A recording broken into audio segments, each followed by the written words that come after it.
Desde que se instauró el sorteo extraordinario de Navidad, no han dejado de sucederse año tras año gran cantidad de anécdotas, unas ocurridas durante el propio sorteo, otras relacionadas con la venta de décimos y números, otras con los afortunados que conseguían premio o con los desafortunados que no, y en general relacionadas con el fenómeno en sí que supone este sorteo en España.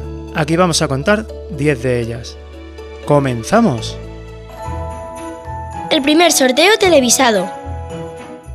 Como ya mencionamos en el vídeo Historia y curiosidades del sorteo de Navidad en España, 1957 fue el primer año en que se retransmitió el sorteo extraordinario de Navidad por televisión, medio que había iniciado sus emisiones en octubre de 1956. El Salón de Loterías de la calle Guzmán el Bueno de Madrid acogió por primera vez las cámaras, los focos, el voluminoso equipo de edición y todo el personal necesario. Pues bien, la televisión ocupó tanto espacio que los reporteros de medios escritos se quedaron sin su sala de prensa y tuvieron que seguir el sorteo desde las redacciones, principalmente a través de la radio. La modernidad se imponía, a pesar de que a finales de 1957 el número estimado de televisores en España no superaba las 12.000 unidades. Reaccionando al premio. A lo largo de la historia del sorteo extraordinario de Navidad, los medios de comunicación han dado buena cuenta de cómo los agraciados han recibido la noticia de que les ha tocado el gordo. Algunos han sufrido desmayos, otros amagos de infarto, otros más han estado a punto de tener un accidente de circulación, e incluso hay documentadas contracciones de parto. Sin embargo, la reacción tal vez más curiosa fue la experimentada en 1970 por Manuel Peromarte, dueño de una granja de aves de Zaragoza, que se enteró de que le había tocado el gordo mientras discutía con un policía que se disponía a multarle por haber dejado mal aparcada la furgoneta con la que repartía su mercancía. Ante semejante noticia, Manuel decidió pagar la multa en el momento y regalarle un pollo a la gente. Cuando las circunstancias te impiden jugar. Es difícil no comprar lotería de la empresa en la que se trabaja. El miedo a quedar fuera de un reparto de millones es superior al esfuerzo económico que supone adquirir el décimo. Pero a veces esto no se decide. Que se lo digan sino a esos 3 trabajadores de la Telefónica de Sevilla que, por estar de baja laboral 2 de ellos, y por haberse tomado el día libre el tercero justo cuando se repartieron los décimos, se quedaron sin ellos, y no percibieron ni una peseta del gordo de 1982. El resto de los empleados, sin embargo, pasearon a hombros por las instalaciones al compañero que había elegido el número. Una cosa semejante sucedió en 1977 en la delegación madrileña de la Asociación Mercantil Española, en la que todos los trabajadores menos uno llevaban participaciones del gordo. El que no fue agraciado, sin embargo, lo hizo consciente de ello, ya que era testigo de Jehová, religión que no permite los juegos de azar. Reivindicaciones laborales y espontáneos efusivos. Ciertas personas y colectivos han visto en la celebración del sorteo la ocasión perfecta para realizar actos efusivos y reivindicaciones laborales. Entre los primeros destaca un espontáneo que, en 1983, subió al escenario con intención de saludar al respetable que llenaba el lugar y regalar una ensaimada a los niños que estaban en ese momento cantando los números. Entre los segundos, un grupo de trabajadores de Chrysler, que en 1979 desplegaron una pancarta con intención de que fuera captada por las cámaras de televisión, e informar así a toda España del conflicto laboral en el que estaban inmersos. En cuanto vieron la pancarta, las cámaras enfocaron a otro lado, y tras los silbidos y abucheos de un público más preocupado por el azar que por la lucha de clases, los trabajadores abandonaron pacíficamente el lugar. Más reivindicaciones laborales. Aunque a los empleados de Chrysler no les sirvió de mucho, en ocasiones la Lotería de Navidad ha solucionado algún que otro conflicto laboral, o al menos ha aliviado la situación agónica que vivían algunos trabajadores. Los empleados de la fábrica de muebles Malia, en la madrileña carretera de Fuenlabrada a Pinto, acudieron a su puesto de trabajo la mañana del 22 de diciembre, con la intención de iniciar un encierro para demandar a la empresa que abonase la paga extra de Navidad. A media mañana, el encierro se desconvocó cuando la plantilla y los propietarios de la empresa comprobaron que el número al que jugaban había sido premiado con el gordo. Los trabajadores que llevaban menos cantidad consiguieron un pellizco y finalmente cobraron la extra. Los propietarios, sin embargo, se estima que ganaron más de 700 millones de pesetas, alrededor de 4 millones de euros.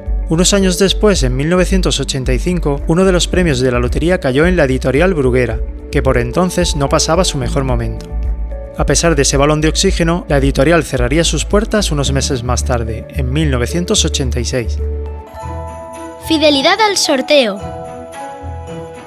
El día del sorteo de Navidad, el espectáculo no solo está en el escenario con los bombos y los niños de San Ildefonso.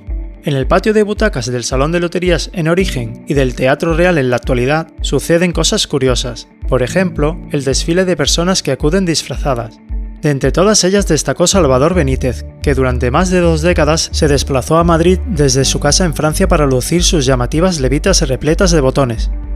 A Benítez nunca le tocó la lotería y tampoco se puede decir que hubiera tenido demasiada suerte en la vida. Exiliado tras la Guerra Civil, se refugió en Francia donde colaboró con la resistencia, hasta que fue detenido y enviado al campo de exterminio de Mauthausen. A diferencia de otros prisioneros, Benítez sobrevivió y rehizo su vida en Francia. En 2001 anunció que ya no regresaría más al sorteo, no por falta de ganas, sino de fuerzas. 3 años después falleció en su domicilio francés a la edad de 86 años. Los marineros que prefirieron coñac a un décimo. Es habitual que las tripulaciones de los barcos compren lotería en los puertos donde recalan a lo largo de su travesía. En otros casos, sin embargo, los marineros le han dado la espalda a la fortuna. Así sucedió en 1957, con el Castillo de Butrón, un barco que, antes de poner rumbo a Dakar, Senegal, para realizar tareas de pesca, solía comprar las provisiones para el viaje en una tienda de Bermeo, Vizcaya. La propietaria repartió gratuitamente participaciones del 53.414 entre sus clientes habituales. Sin embargo, los marineros del citado barco, en lugar de lotería, prefirieron 2 botellas de coñac que la dueña les regaló gustosamente. Como comentaba la prensa, tras el sorteo en el que el 53.414 fue premiado con los 30 millones de pesetas del gordo, esas botellas les han costado 675.000 pesetas. Supersticiones que se cumplen y bromas que pueden provocar infartos. Como ya comenté en mi vídeo Supersticiones y costumbres en la Lotería de Navidad, la lotería y todo lo relacionado con la fortuna es campo abonado para las supersticiones. Las agencias de noticias, por ejemplo, se hacían eco en 1977 de un directivo de Banca de Bilbao que le había pedido a un amigo de Madrid que le comprase décimos del 34.571 y que se los enviase por correo, no sin antes pasárselos por la espalda a una persona jorobada. Quiso la suerte que el décimo fuera premiado con el gordo, y que esa superstición de bastante mal gusto, lejos de olvidarse, se perpetuase.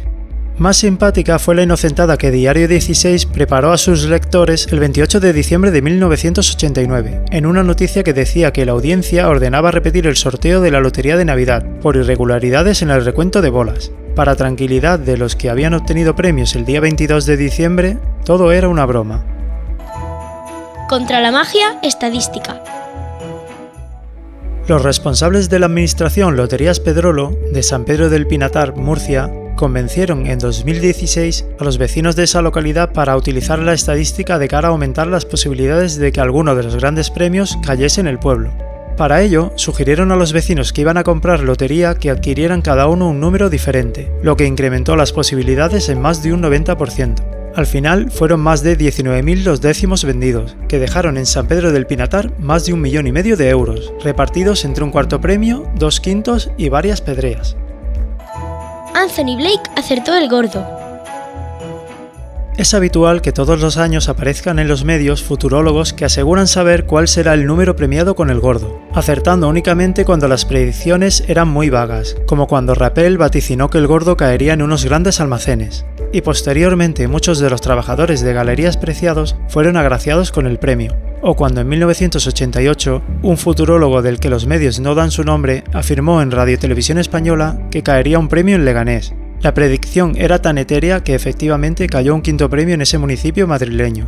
En todo caso, nada de esto puede compararse a la performance desarrollada por Anthony Blake en colaboración con Antena 3 en 2002. Muy buenos días. En primer lugar, a todos los medios de comunicación que hoy nos acompañan, agradecimiento porque hayáis venido a cubrir la noticia. El mentalista se comprometió a acertar el número del gordo de ese año que, una vez escrito en un papel, fue introducido en una urna custodiada las 24 horas del día por seguridad privada y cámaras de la cadena de televisión que emitían la señal por internet. Cuando la urna fue abierta, el número coincidía, pero, según informaciones de El Mundo, el papel original había sido cambiado por una persona de talla reducida oculta en la peana sobre la que estaba colocada la urna. Sobre este suceso hay un estupendo vídeo de Remember que lo expone muy bien. Dejo el enlace en la descripción. Estas han sido 10 anécdotas que ocurrieron un 22 de diciembre. Espero que hayas aprendido y te hayas entretenido. ¡Hasta la próxima!